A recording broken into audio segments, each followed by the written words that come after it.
At ayan mga ka-crypto, sabi po rito sa ating balita dito ay SWIFT cannot copy the XRP ledger.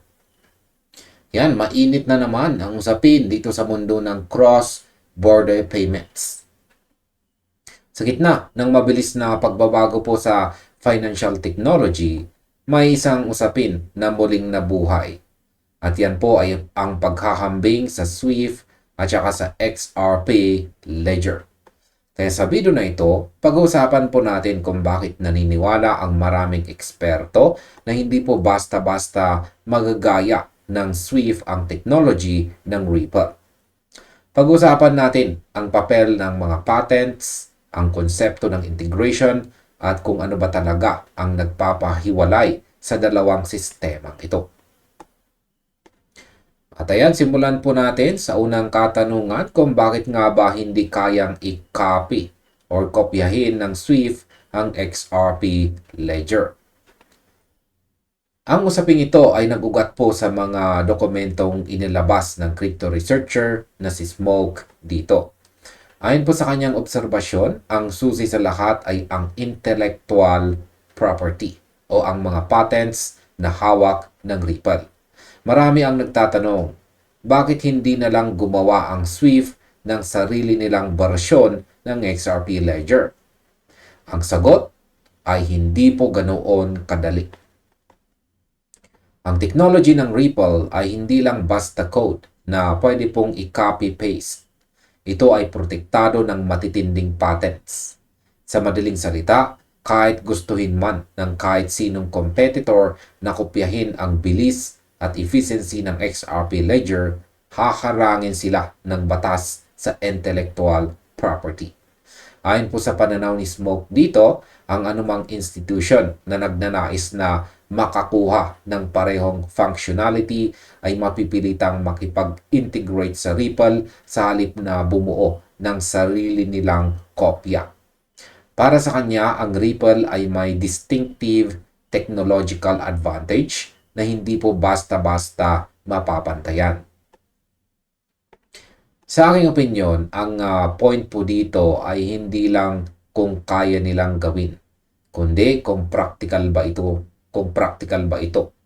Sa mundo ng finance, ang pagbuo ng isang system na kasing bisa ng XRPL ay nangangailangan ng napakatagal na panahon, napakalaking pondo, at ang pinaka-importante, yung legal clearance.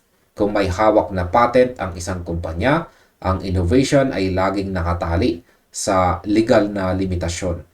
Hindi ito parang paggawa ng isang simpleng app. Ito ay tungkol po sa global financial infrastructure. Ang pag-copy ay madalas na nauuwi sa legal battles. Kaya sa halip na gumastos sa pag-copy, mas logical po ang integration. Ngayon, ano naman ang nakasaad sa mga dokumentong hawak ni Smoke dito? Bilang suporta sa kanyang argumento, naglabas po si Smoke ng mga CP mula sa mga akademikong papel na nag-aaral sa blockchain technology. Ang isa sa mga highlighted sections ay ginawang case study ang Ripple. Inilarawan ito bilang isang patented blockchain-based system na kayang mag-execute ng international transactions ng mas mabilis at mas mura kumpara sa tradisyonal na paraan. Ang dokumento ay malinaw po na nagsasabi na ang Ripple ay may exclusive authority sa kanilang payment system. Ibig sabihin, ang mga katunggali ay hindi pwedeng gumamit ng comparable blockchain networks nang walang pahintulot. Ito ang nagsisilbing moat o harang ni Ripple. Bukod dito, may dokumento rin na tumatalakay sa future ng financial infrastructure kung saan nabanggit na ang messaging standards gaya po ng SWIFT ay pwedeng i-integrate sa Ripple. Sa pananaw ni Smoke, ito po ang blueprint. SWIFT will eventually integrate, not replace. Yan. Sa aking opinyon, ang pag-cite sa mga akademikong papel ay nagbigay po ng bigat sa argumentong ito. Hindi lang ito haka-haka ng isang fan.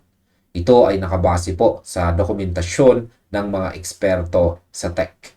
Ang ideya na ang Swift ay pwede pong maging bahagi ng RippleNet sa pamamagitan ng integration ay isa pong napakagandang sinyales.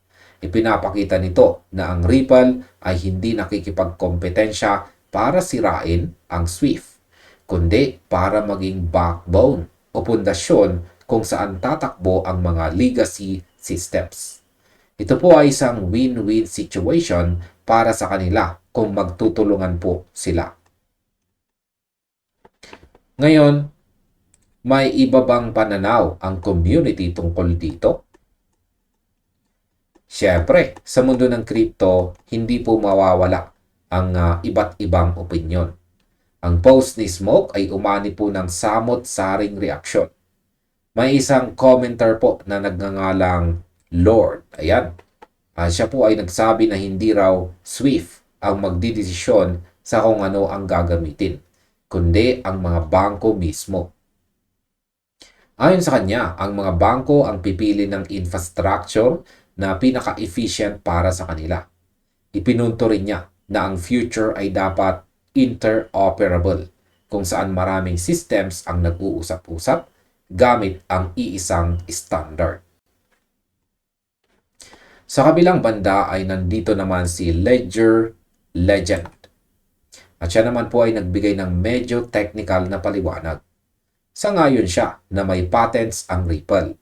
Pero nilinaw niya na ang XRP Ledger mismo ay open source. Ibig sabihin, kahit sino ay pwedeng tumingin sa code. Gayunpaman, binigyang diin niya na ang proprietary implementations at mga specific na payment technologies na patented ng Ripple ang siyang hindi basta-basta makokopya. Ang punto niya, pwedeng gumawa ng blockchain na katulad ng XRPL, pero ang espesyal na sauce o yung mga features na nagpapa-efficient dito ay protektado ng batas. Ngayon sa aking opinion, valid ang lahat ng points na ito. Sa katunayan, ang open source nature ng XRPL ay ang dahilan kung bakit ito ay napaka-transparent at mapagkakatiwalaan. Pero tama rin si Ledger Legend, kung saan ang pagkakaroon ng open source code ay hindi nangangahulugan na pwedeng gamitin ng lahat ang bawat feature na may patent. Isipin ninyo ito mga kakripto bilang isang recipe ng pagkain. Pwedeng ilabas ng isang chef ang kanyang recipe, pero hindi pwedeng gamitin ng ibang restaurant ang brand name o yung espesyal na proseso na siya lang ang may patent. Ang pagiging interoperable ay ang main goal ng buong industry. At kung ang XRPL ang magiging standard, panalo po ang buong ecosystem. At ngayon, bakit ito ang direksyon ng financial landscape ngayon pong taong 2026?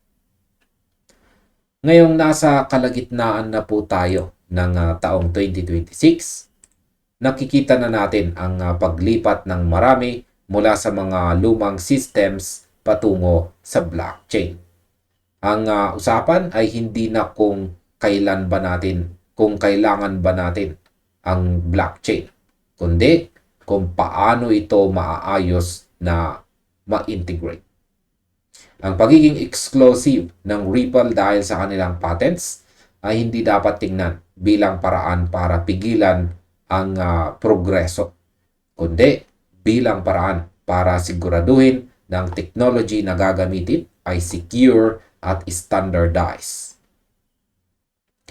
Kung ang Swift ay mag-i-integrate po sa Ripple, ibig sabihin lang nito ay kinikilala nila na mas superior ang technology ng XRPL sa aspeto ng cross-border settlement. Ang integration ay isa pong matalinong hakbang para sa Swift para hindi po sila mapag-iwanan ng panahon. Sa halip na maging obsolete, nag-a-adapt po sila. At ang Ripple sa kabilang banda ay nakakakuha ng massive adoption dahil ang legacy players ay kailangang dumaan sa kanila. Sa aking opinion ay nakaka-excite po ang ganitong klaseng development. Ang taong ito, 2026, ay nagiging taon ng bridge building. Hindi na ito tungkol sa crypto laban sa mga bangko, kundi crypto plus banks. Yan, ang pagsasama ng crypto at mga bangko. Ang mga patents ni Ripple ang nagsisilbing insurance ng kanilang technology ay hindi po basta-basta magagaya ng mga walang basihan o subpar na alternatibo. Sa huli, ang mga gumagamit, tayo, ang mga bangko at ang mga ordinaryong tao, ang makikinabang sa mas mabilis at mas murang transaction fees. Ito po ang tunay na halaga ng innovation na protektado ng batas. Ngayon ay ano po ang mga dapat nating asahan sa hinaharap? Ang usaping ito ay nagpapaalala po sa atin dito sa mundo ng fintech, ang intellectual property ay kasing halaga ng mismong technology. Ang pagiging open source ng XRPL ay nagbibigay po ng tiwala, habang ang mga patents naman ang nagbibigay ng seguridad sa mga investments ng Ripple. Ang conclusion po ni Smoke na ang integration ang pinaka-practical na landas ay mukhang mas logical habang tumatagal. Habang mas nagiging standard ang blockchain sa mga financial institutions, lalong magiging mahalaga ang pagpili sa mga sistemang subok na at protektado ng teknolohiya. Sa mga darating na buwan, asahan po natin na mas marami pang balita tungkol sa ganitong uri ng partnerships. Ang laban ay hindi sa pag-copy, kundi sa kung sino ang may pinaka-efficient na solusyon na handang tanggapin ng global financial community. Kaya manatili po tayo mapagmatsyag sa mga susunod na balita. Ang ganitong mga usapan ay nakakatulong sa atin na maintindihan ang big picture. Hindi lang ito tungkol sa presyo o sa hype. Ito po ay tungkol sa pagbabago ng mismong sistema ng paglilipat ng yaman sa buong mundo. Kaya napakahalaga na manatiling informed. At hanggang dito na lamang po tayo sa video na ito mga ka-crypto. Maraming salamat sa inyong panonood. Maaaring panoorin na rin po ninyo sunod ang recommended video natin dito.